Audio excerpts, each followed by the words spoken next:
All right. Hello, everyone. Thank you for joining us during our 2025 Startup Week presentation and webinar, Starting a Food Business.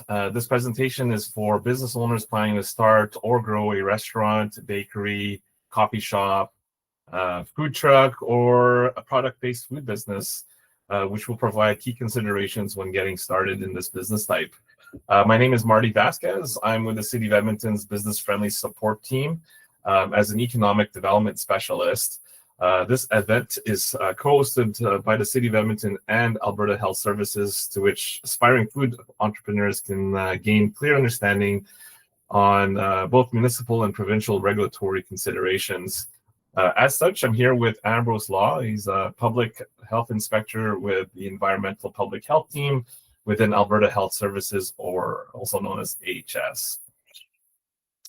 Before we begin, just a few housekeeping items to bring up, just to ensure that you have your mic muted during the presentation to avoid any distractions. We'll have opportunities to answer questions at the end of the presentation, so feel free to use the chat feature to enter any questions you might have throughout the presentation, and we'll go through them at the end. And as mentioned, we'll be presenting today. We've got a recording happening, which will be most likely posted on our YouTube channel, and then we'll also send out a copy of the slide deck with our hyperlinks so that you guys can tap into the content for future reference. Before we begin, at this time, I would like to first acknowledge that we are on traditional land of Treaty 6 territory, whose ancestors' footsteps have marked this territory for centuries. From First Nations, Métis, Inuit, and now settlers from around the world. We do this to create awareness that we are all treaty members, no matter where we came from and what languages we speak. As long as we're here on this land, we are treaty members. Together, we call upon all our collective honored traditions and spirits to work in building a great city for today and future generations. So for today's discussion, we have 6 topics and some closing remarks as it relates to the journey of opening your food business here in Edmonton. We'll begin with a brief overview of business-friendly Edmonton support services, which is, again, the group that I'm with, and some planning, research items that you can do to position your business with comprehensive considerations before you undergo the regulatory processes with the city and AHS. This includes due diligence in terms of finding your location of business and knowing what potential permits you might need to run the business, whether it be home-based or commercial-based. From there, Ambrose will lead you through the AHS regulatory processes of obtaining food handling permits related to commercial, home-based, or mobile food establishments, and also an overview for those doing low-risk home-prepared foods. So let's start with what does the City of Edmonton's business-friendly Edmonton team do for the business community? Well, businesses are the foundation of Edmonton's economy, of course, and entrepreneurs and business owners create jobs to help build our community. The business-friendly Edmonton, or BFE team, is from the city's Urban Planning and Economy Department. Specifically, BFE advances economic development strategies and some urban renewal initiatives to support a vibrant economy and advocacy for business prosperity. Back in 2022, the City of Edmonton launched this program, Business Friendly Support, that helps businesses of all sizes and stages navigate through city processes. We're consistently seeing an increase in number of businesses that we support every month. For instance, so far this year, we've connected with over 1,800 business representatives through our one-on-one consultation program. There are many touch points that businesses have with the city through this program. That includes applying for and obtaining a business license, recognizing zoning and safety codes considerations, timelines, fees associated with getting the permits and licenses. We also can, touch base on finding the, appropriate location for a business, providing information on business regulations, and other services such as just highlighting what other grant programs are available to help the business community. So we do recognize that navigating through these systems can be a challenge, and this is the reason why we have a team available to support your business based on the unique needs. So yeah, with that said, there's a QR code on the right-hand side, and the link to is provided at the bottom of this particular slide. Feel free to snap a picture or refer to it later on. It allows you to get a sense of how to get in touch with us and some of those services that I just mentioned. So because we know that starting and growing a business can be a big undertaking, here are a few things to consider when getting a smooth journey. So through our support services, we could help navigate those regulations, supporting how to find the perfect location, as I mentioned. And if you're looking to expand your operations too, you may want to keep our contact information handy, because we can also help at that time during your expansion needs. So a great time to reach out to us is when you're actually working on your business plan, or if you need help to identify any of those permitting or licensing requirements. So let me get to one of the most important steps in your business journey, and that is proper planning and research to help you position business towards success. So even before you start your business, there are a few things that you may need to consider before applying with the City of Edmonton and obtain a business license and to start your business operations. Things to consider include establishing your business structure, so whether that be a sole proprietorship, partnership, or corporation, registering the business name with the province, establishing a GST and business numbers with the federal government. There could be some marketing and financial planning considerations, while appropriate for this particular conversation, recognizing the different agencies that you might need to work with.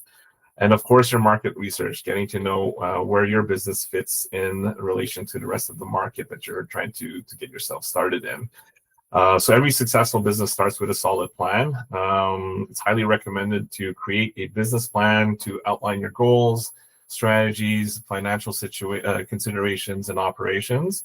It'll also help you identify the types of permits and licenses that you might need to get yourself up and running. If you're feeling lost, Business Link, a nonprofit partner with the City of Edmonton, offers free resources to help you understand your market, analyze competition, and choose the best business structure for your business. So visit businesslink.ca. Again, a link has been provided here, and this can get you started with your due diligence process and research. Depending on your food business, you'll need to coordinate with a number of agencies from within the three forms of government. I'll get some information to you on the city process in the next couple of slides. But from a provincial perspective, Alberta Health Services ensures that you have the proper food handling permits for your business, which Ambrose will be providing an overview on. And also in some cases, AGLC licenses will be required in the event that you plan on serving alcohol with your food items. It's always a good practice to coordinate with the different agency groups that you might need to work with. For the federal side, taxes with the CRA and import-export rules are common pending the nature of your food business. I've included a link to BizPal. It's an online tool that can help you navigate all these requirements. It's basically an online one-stop shop for permits and licenses across all government levels that could be considered for your business activities that you're planning on doing. Finding the right location is crucial for your business, so understanding zoning is key. It determines what business can operate in specific areas of Edmonton. Some activities or what they call land uses might need special permits like a development permit. Building codes are also important. They ensure your business operates from a space that meets safety requirements in accordance to national and Alberta building codes. Examples where this kicks in are renovations needed to bring the space up to code, or sometimes occupancy or building permits have never been pulled by the previous business owner for their improvements, unfortunately leaving you on the hook for proper paperwork to reflect the work that was done to the space and obtain the proper inspections for said improvements so that operations can be legalized at that location. Sometimes looking for spaces that were previously used for similar business types and knowing its history can save time and money. I've provided a link here on this slide for the city's search of records service, which you can use alongside with your potential landlords. For a fee, you can request for available records as it relates to the property and its buildings. Remember that land use, zoning, building codes are essential for business planning. It's like choosing the right location affects your timeline and budget. So consider hiring experts to help you navigate through these complexities. Or again, we can tap in and connect and see where Business Friendly Edmonton can help you support in finding that right location. At this time, I want to quickly highlight that I will be doing another webinar on Tuesday, October 21st at 10 a.m., providing an in-depth overview of the city's business licensing and permitting processes. Participants of all business types, whether it be home-based or commercial, will gain insights on preparing for that business license application with the city, understanding the differences between business license categories and land uses, identifying when permits on safety codes are required, and essentially learning about the key steps involved in the municipal licensing process. So again, I provided the QR code for the Business Friendly Edmonton webpage. There you could see where the registration is for that specific webinar. In the meantime, in my next slide, I'll just quickly run through a broad overlook of the business licensing processes before Andrew dives in with the details on AHS food handling permits. So the business licensing and permitting is a coordinated process here with the City of Edmonton. Once you're confident in your business planning and once you're ready to move forward with your actual applications for your business license, our licensing technicians coordinate with colleagues from the permitting department. This is to ensure that necessary permits such as development permits, building permits, and trade permits are obtained before any construction and business operations can begin. Trade permits are specifically types of building permits that focuses on more so the mechanical systems of a building. They include heating and venting, plumbing and gas, and as well as electrical work. The order that you would submit for city permits and the actual business licensing application would vary depending on your business needs and location and the type of activities. So for example, certain home-based businesses or lower-risk food operations may be exempt from having to get certain permits. An example would be a catering business with an administrative office at home that produces food, and other already approved commercial, but they operate from an already approved commercial offsite kitchen. Permits may not necessarily be required if the space, let's say an existing restaurant, has already been issued the necessary permits and that no additional construction is proposed.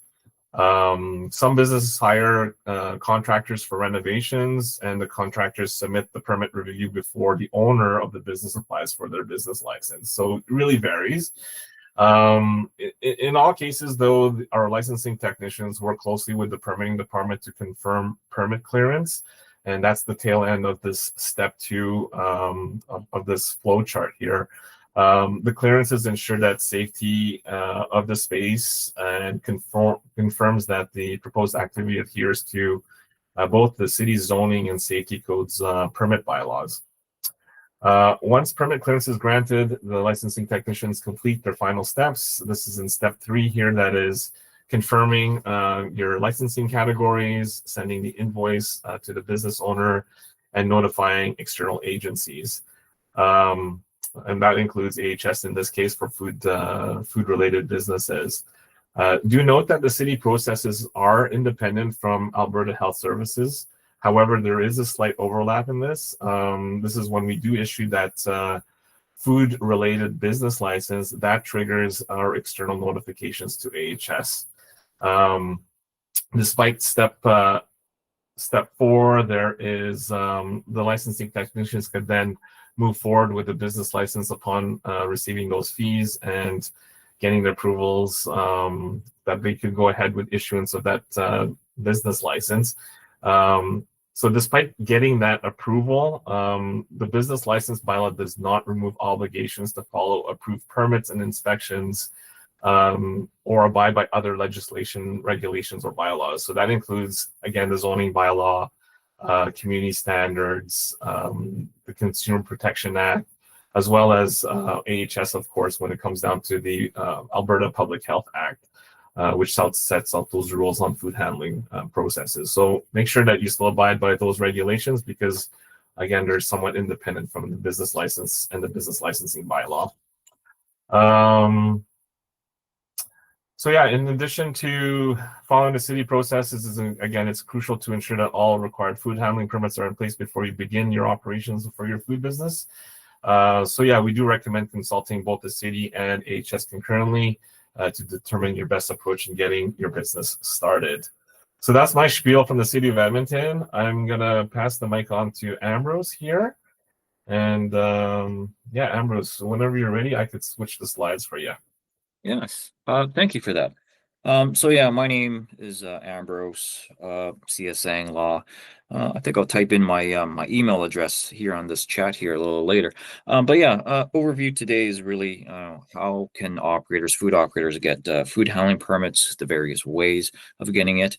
And yeah, just like Marty said, we are separate from the city of Edmonton. We're a provincial government. And from his previous slide, we would fit in on step number 2, that development permit there. Yeah, right there. So development permit, that's typically where I will come into play. I'm the plan review specialist for Alberta Health Services, for the food facilities here in Edmonton. I'm also for the food trucks, mobile food vending units. But yeah, step 2 is usually where we connect with the city of Edmonton. Yeah, next slide. Next slide again. So yeah, quick agenda. Commercial food establishments. This is your Wendy's, your McDonald's, your delis, your butchers, just all the food facilities. Home-based food establishments. This is a commercial kitchen that is renovated inside of somebody's home. Typically a basement suite that gets renovated, or a garage, just a space inside of a person's home that gets converted into commercial space. Mobile food units, so food trucks, food carts, and then the last item will be low-risk home-prepared foods. Yeah, next slide. Okay, so yeah, where can you find this information? Yes, yeah, the website there is ahs.ca/EPH. So that's our landing page. And yeah, the graphics there also shows you that there's a link for starting a food business there. This is where you can find all of our food safety educational materials as well as our application forms. This is also where you can also submit a service request or a complaint to us, to environmental public health, and then it gets followed up with, or rather referred to a public health inspector who then follows up. Okay, next slide. So yeah, just a bigger picture of that landing page there. Yeah, next slide. So yeah, once you get into opening a business, these are the links that are available to you. Yeah, next slide. So yes, commercial food establishments. Yeah, next slide.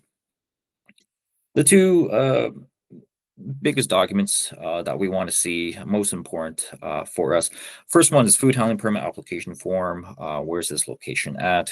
Who are you, the operator? When is this operating, construction? When is it all going to be done? So that's the application form. We now have an online application form. It used to be a form you had to download, fill out, and then send to us. But yeah, there's online submissions for that now. And then the second important document is a layout plan. What does this facility look like? What's being installed? How many sinks are there? What's the food equipment? What are the surface finishes? Yeah, so we do have a guidance document for that speaks to this, and it's the starting a food business document that's available on that website. Next slide. So yeah, proposed layout plan. We do have sample layouts that we can send out. Unfortunately, this sample layout is not available to download on our website, but you can definitely contact me. You can also submit a service request and say, hey, I got questions. Do you guys have reference materials, information? And we can send you all that information. So yeah, the sample layout here shows what we're looking for is where the equipment's going to be placed, the fixtures, how many sinks do you have? Do you have a mop sink, double compartment sink, a dishwashing machine, and then surface finishes of the food facility, food prep areas. Yeah, next slide. Just I want to interject quickly here, Ambrose, and just for the audience members. Yeah, the floor plan, layout plan is a crucial information that's needed with the business licensing application. So I just wanted to interject here that you may be able to recycle the same information because consistency is actually key here when multiple individuals are looking at the same space. So you might want to make sure that the information is accurately captured in all versions of the floor plan or layout plan that HS, the permitting department, and the licensing technicians are going to look at. So I just wanted to add that there too. Yeah, I'll also elaborate a little more on this. So this is the minimum requirements of what Alberta Health Services, of what health inspectors myself are looking for. This, like the City of Edmonton Development Permit Department, will be asking for more information. This is just a general overview. Like for us, Alberta Health Services, we're okay with hand-drawn layout plans where everything is just a box and you write in what that box is. So that works for us. We just want to have an idea of where this equipment is being placed, generally speaking. But the City of Edmonton's Process Development Permit Department probably will want more information. Yeah, the city does have some mock-ups too to kind of get some guidance on the requirements that would be needed to be reviewed when you guys submit. So yeah, I would be happy to provide that information as well too if you guys need it. Okay. That last slide there was about if you were planning to construct your own food facility to operate a deli shop, a butcher, fast food place. But operators can also decide, you know what, I want to do catering, I want to do takeout, I want to do third-party platforms, the food apps, Uber Eats, DoorDash, those guys. So catering operations. And so those operators can rent or lease from an existing commercial food facility and get a food handling permit for that location. And so the two documents, there's actually several documents, but the two main ones that we look for is a food handling permit application form that has the address of that food facility that you're renting from, and then a permission to use form that's completed by that kitchen manager on your behalf. So there are quite a few commercial rental kitchens that operate in Edmonton, and those would be the first two forms that we look for in order to get a food handling permit. Okay, next slide. Home-based food establishments. So again, this is inside of somebody's home, residence, and it is a separate space that is a commercial space, commercial operations, so that health inspectors are allowed to come in to do inspections as well as permitting. This is not your personal use kitchens, so your home ends up with two kitchens at the end. Okay, next slide. So yeah, approval process, very similar. Food handling permit application form, where's the address, location of this, what is the business name, trade name, all that same information. And then the layout information is also the same. So we also want to have a general overview of what that layout looks like. Yeah, fixtures, food equipment, surface finishes inside of that space. Yeah, next slide. Okay, so some things to know, home-based commercial food establishments, like I mentioned, you will have two kitchens at the end. One of them is for commercial use so that a health inspector can come inside, do an inspection, give approval, give a permit. And then the other one is your personal use kitchen, which we will not step into because we are legally not allowed in people's homes for the purpose of the food regulation, which is the reason why it has to be a commercial space, designated commercial space. So ideally, this commercial kitchen space should have one entrance. And so I use that sentence just because when we come on site and do inspections of these commercial spaces, if there are other doors, we will ask, oh, where does that other door lead into? And I have been on inspections where the other door leads into a basement bedroom, and in which case we can't approve those because the person who's using that bedroom has to walk through the commercial kitchen space in order to get to that bedroom. So this commercial space has to be for commercial use only. It cannot be mixed use. It cannot be both personal as well as commercial. So other examples would be like you have your, oh, I've seen this too, workout equipment that's in the commercial kitchen space. We can't have that. It has to be commercial use only. Again, it's because health inspectors were only allowed in commercial spaces. And if it's being used for personal use, we're not allowed in that space. And so therefore we can't inspect, can't permit. Okay, so yeah, typical thing, other things, typical layout for a home-based commercial kitchen, 2-compartment sink for manual dishwashing, food prep use, and then a separate hand washing sink that's just for hand washing use only. Floor, walls, and ceiling have to be washable, which means smooth, non-absorbent, durable, easy to clean. Oh, I do get asked, whether a washroom hand sink can be used as a hand washing sink, and the answer is no. Washroom is for washroom use only, and then the food prep area hand sink is for food prep only. Other things, residential dishwashers, domestic style dishwashers, we don't accept those for any type of commercial food facilities. If you're going to install a mechanical dishwasher, it will have to be a commercial grade. Let's see other things.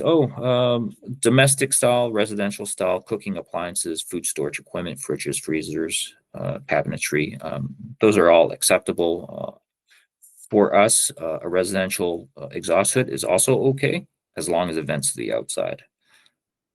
Okay, next slide.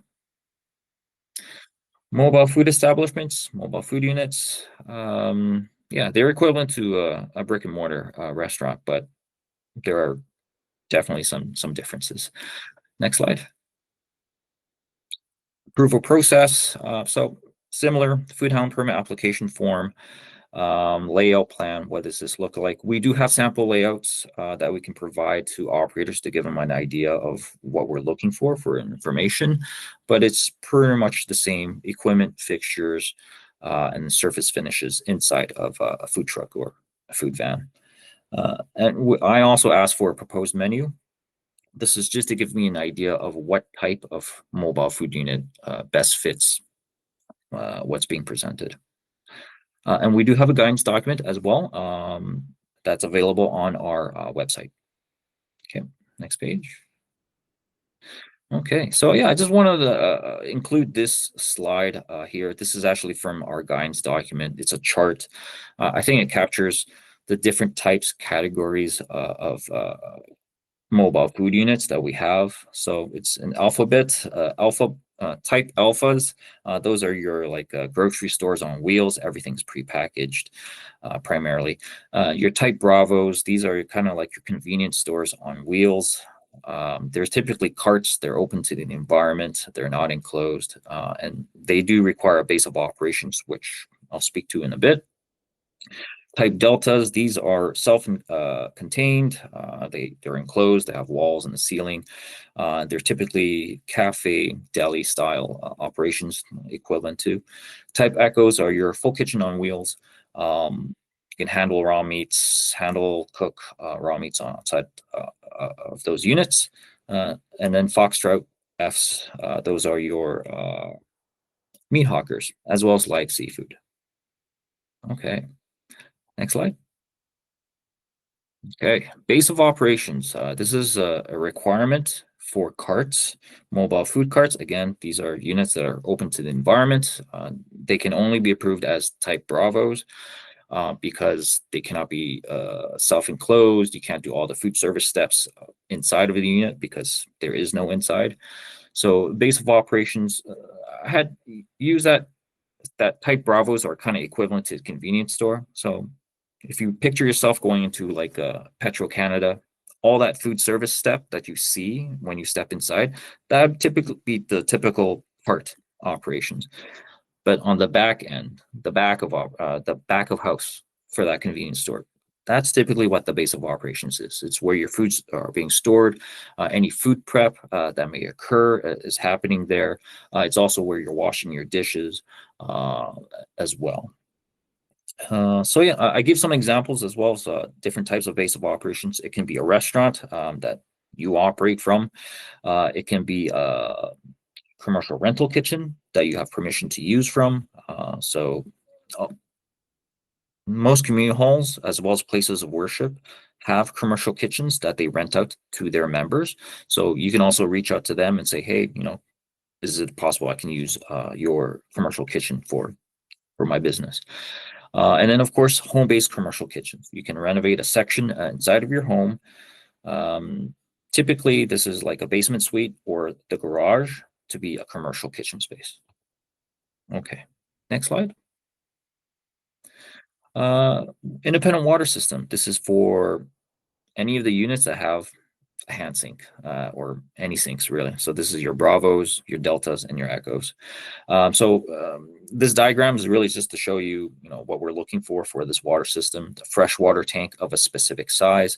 So we'll use type Echoes as an example, type E's. These are your full kitchens on wheels. So fresh water tank that's at least 130 liters in volume. It has to be one single tank because we want it to be a single draw. We don't want operators to be switching out the tanks in between use because that causes a lot of problems. So it has to be single draw, typically connected to a water pump that is powered. That water pump then is connected to a hot water heater or hot water tank so that you have hot and cold running water for your sinks, whether it's a single hand sink, double compartment sink, or double compartment sink with hand sink, which then drains into a raised water tank. So for type Echo, it's 143 liters. So yeah, next slide. Okay, next topics is low risk home prepared foods. Yeah, next slide. So as of June 1st, 2020, this was amended or included rather into the food regulation to allow food operators to make low risk foodstuffs inside of their personal kitchens, and that can be sold directly to consumers in Alberta. And you do not get inspected, and therefore you do not get a permit. So health inspectors will not be coming to your home because, again, we're not allowed unless it's a commercial space. You do not need a permit for this. This is for low risk food items. The government of Alberta also has a website, and the website is right there. It has more information, guidance for this type of operations. Next slide. So yeah, there are requirements or guidelines for low risk home prepared foods. One of them is that these food items that are prepared from a person's home that is not inspected has to have some sort of disclosure saying that it's made from a non-inspected facility. It should have contact information so that if anyone has any concerns or questions that they contact you, the operator, first before they contact us. Sorry, someone's calling me. I'm just going to cancel that. There we go. Next slide, please. Other restrictions for home prepared, low risk home prepared foods. To food item cannot contain meat, so it cannot have beef, it cannot have chicken, it cannot have shrimp inside of the food item.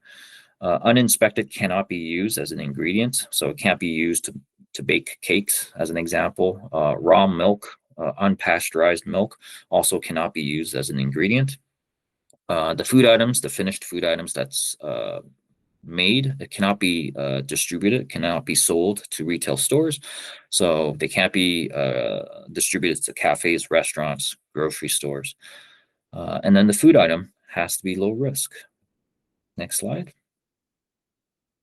And this is where a lot of the talking with a health inspector usually happens. What is low risk? So it's a final product that, after all the ingredients are done, it's baked, it's cooked, it's a final product.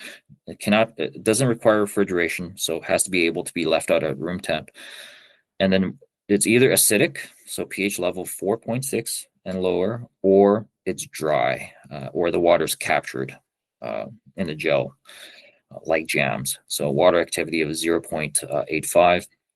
These are numbers that I know it gets thrown about. There are ways of testing for these numbers, but really, I tell my operators, rephrasing this, saying this is a finished product that can be safely left out at room temp overnight for several nights. So if you cannot do that, if you cannot leave a product out at room temp overnight for several nights, it's not low risk. So there's some examples on this slide here. Excuse me. So like bubble tea, you can't leave that at room temp. Pizza, same thing. Sushi, definitely no. Fried chicken, can't leave that at room temp either. So this is just to help you give an idea of like what type of food items are low risk. So I get asked questions like cheesecake, can I leave cheesecake? And I'll ask, can you leave that out overnight for several nights and still safely eat it? No. So therefore it's not low risk. Okay, next slide. Oh, questions. Yeah, So that's yeah, it. we've come to the end of the presentation, and thanks for that info there, Ambrose. I'm always learning too, and then just seeing how processes kind of fit with each other when it comes down to city side and AHSs. So yeah, I'll stop the recording at the moment so we can get into questions.